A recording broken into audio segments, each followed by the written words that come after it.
I'm really glad you asked this question, because there are many people who teach, or whose experience is that the ego does not exist after awakening, that it is disbanded, destroyed, crushed, killed, eliminated.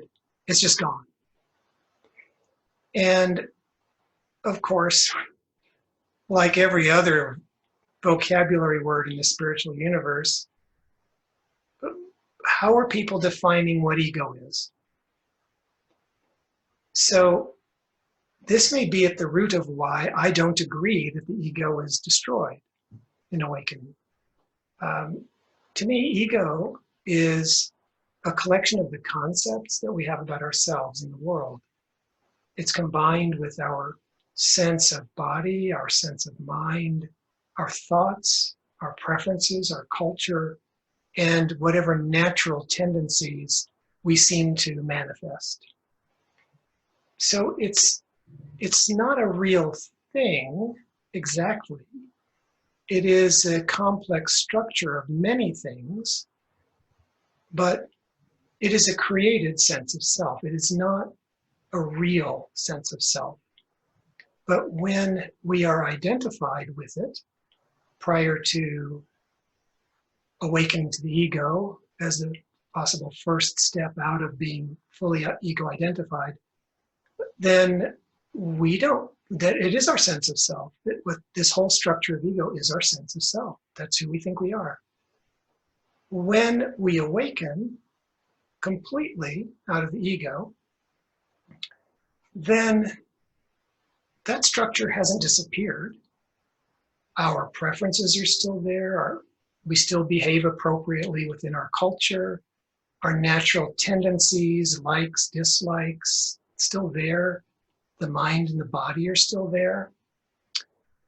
And so nothing has been destroyed. All that's happened is we've awakened out of the sense of identification with this structure that I call ego. That's all. Nothing is lost other than identification.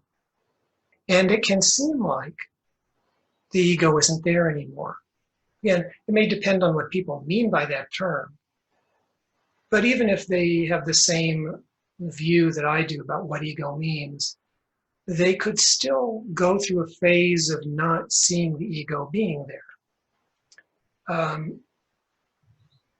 And that's, at least from my view, the reason that happens is because there's such a wonderful freedom that takes place when we move out of identification with the ego that we don't really feel the need to pay attention.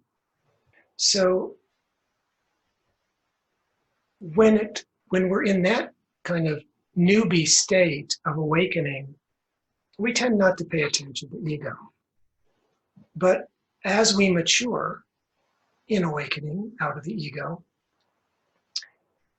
then we begin to realize, even though we're experiencing life from a different point of view, it's all the same, except for some subtle changes that might take root at that point in time and unfold as the awakening matures.